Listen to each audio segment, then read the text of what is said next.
मायापति films produce Hindi short movie Dharavi की कहानी। धारावी की कहानी, धारावी की कहानी, धारावी वालों की जुबानी, धारावी की कहानी, धारावी की कहानी। धारावी धारावी धारावी वर्ल्ड फेमस है धारावी। अंत तक देखिए वीडियो को।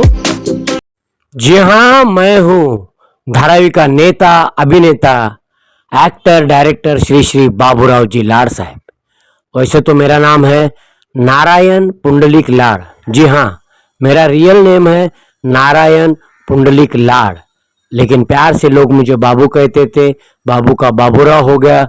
मेरा सरनेम लाड़ साहब होने की वजह से लोग मुझे प्यार से लाड़ साहब, लाडले साहब ऐसा बुलाने लगे, तो मैं बाबूराव लाड़ साहब नाम से वर्ल्ड फेमस हो गया। जी हाँ, मैं धारावी के बारे में जानता हूँ। आइए ले चलता हूँ मैं तुम्हें धारावी की घर घर की कहानी बताने के लिए। यह है धारावी की कहानी। जी हाँ, धारावी की कहानी। आइए हम तुम्हें ले चलते हैं धारावी के गली गली में, धारावी के गली कूचे में हम ले चलते हैं। यह है रियल धारावी, गरीब बस्ती। जी हाँ, यह है धारावी की छोटी छोटी गलियां। इस गलियों में घर है, लाखों की तादाद में घर है।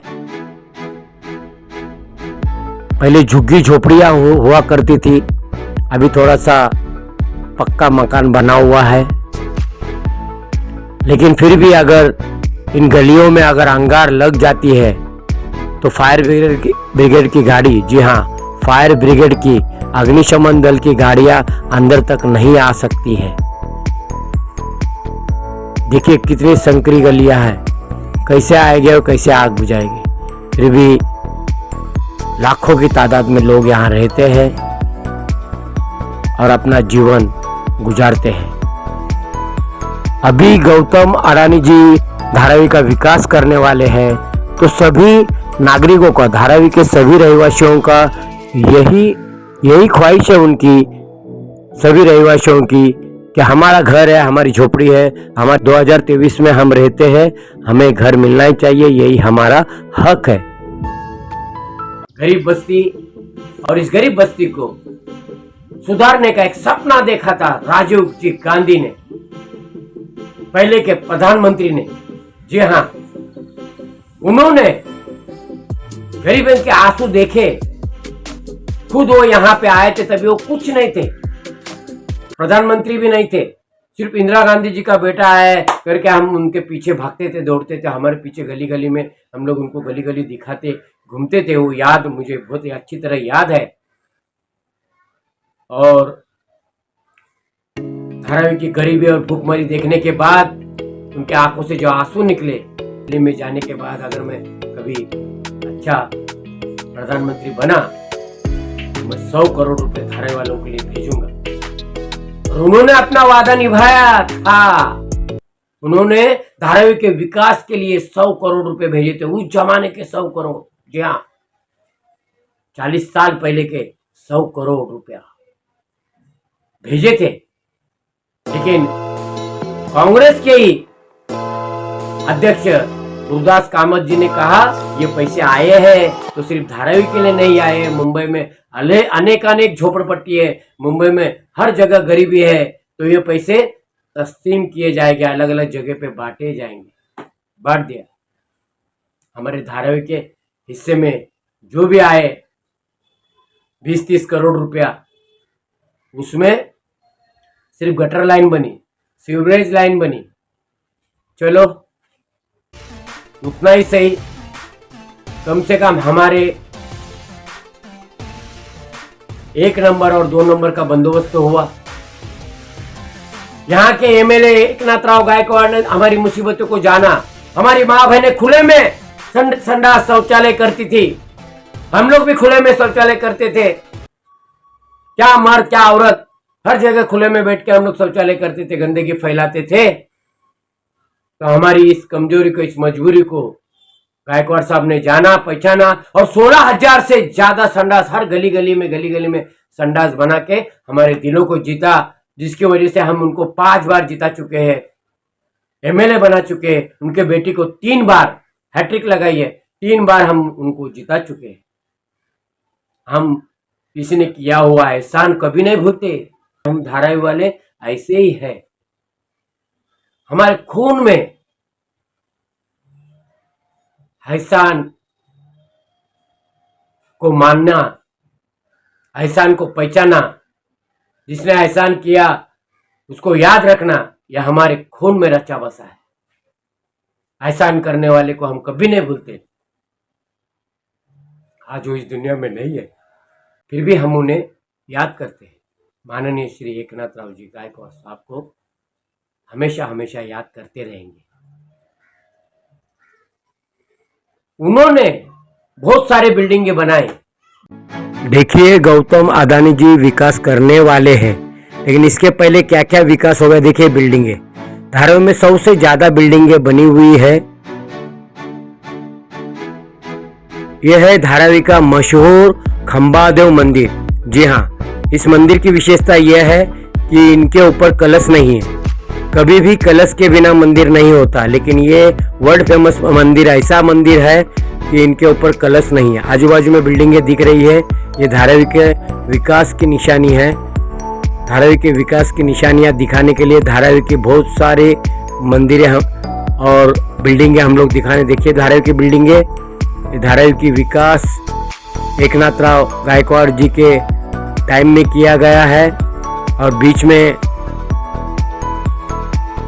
आमदार, शिवसेना के आमदार बाबूराव जी माने साहब भी थे, उनके कार्यकाल में भी कुछ बिल्डिंगें बनी हुई है। तो धारावी का भरसक विकास हुआ है, 100 से ज़्यादा बिल्डिंगें बनी है। लेकिन धारावी की झोपड़पट्टी बहुत ज़्यादा लंबी है, चौड़ी है, तो कम से कम 1000 बिल्डिंगें बनने चाहिए थे। तो क्यों नहीं बने? क्योंकि उसका रीज़न यह है कि 70 और 30, जी हाँ, यह नियम था। अगर 100 में से 70% लोग अगर तैयार हो जाते, राजी हो जाते, तो ही वहाँ पे बिल्डिंगें बन सकती थी। ऐसा नियम था म्हाडा का, और इसी नियम के वजह से जो लोग एक हुए उनकी बिल्डिंगें बनी। तो विकास धारावी का नहीं हुआ ऐसा नहीं, विकास हुआ। कम से कम 100 से ज्यादा बिल्डिंगें धारावी में खड़ी रही, लेकिन हम लोगों को बहुत कम जगह दी गई। पहले तो 180 देते थे, ऊपर से हमको 10% भरने को बोलते थे। फिर हम लोगों ने आंदोलन किया, हमें ज्यादा जगह चाहिए, तो हम लोगों ने 400 स्क्वायर फुट मांगा। तो बाद में हमें 250 स्क्वायर फुट का जगह मिला। बिल्डिंगे बने हैं, लेकिन इतने इतने से झोपड़े से उठाकर उधर भी हम लोग को इतने इतने से घरों में बसा दिया। जब फैमिली बढ़ती है तो वो घर पुरता नहीं है। अगर हम झोपड़े में रहते तो नीचे हम लोग रहते तो 1 माला 2 माला चढ़ाकर हमारे बच्चों की व्यवस्था करते हैं। बच्चे और बहू पहले माले पे दूसरे माले पे रहते हैं। अगर किसी को बच्चे ज्यादा नहीं है और उसको पैसे की तंगी है तो वो भाड़े पे चढ़ाकर मजे से रह रहा है। बिल्डिंग जब बनती है तो ये सारी कमाई ठप हो जाती है, कहीं से पैसा नहीं आता है। फिर फैमिली हमारी अस्त व्यस्त हो जाती है। एक ही जगह पे झगड़ा कर करके एक ही घर में ठूस दिए जाते हैं सारी फैमिली, तो उसमें भी जीने का मजा नहीं आता है। रोज झगड़ा, रोज झगड़ा, रोज झगड़ा, रोज किरकिर। बिल्डिंग में झांक कर देखो तो आवाज ही आवाज आती है। इसलिए हमें बड़ा घर चाहिए।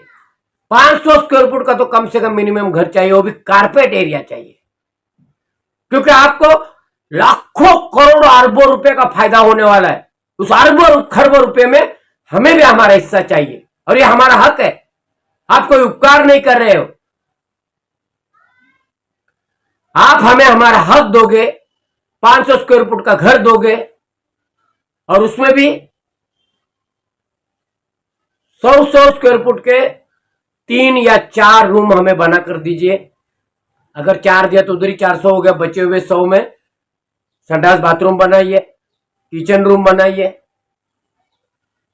हमारी 4 बेटे या 4 भाई लोग या हमारी 4 बहनें वहां रह सकते हैं, अलग अलग दरवाजे को ताला मार के कहीं भी जा सकते हैं।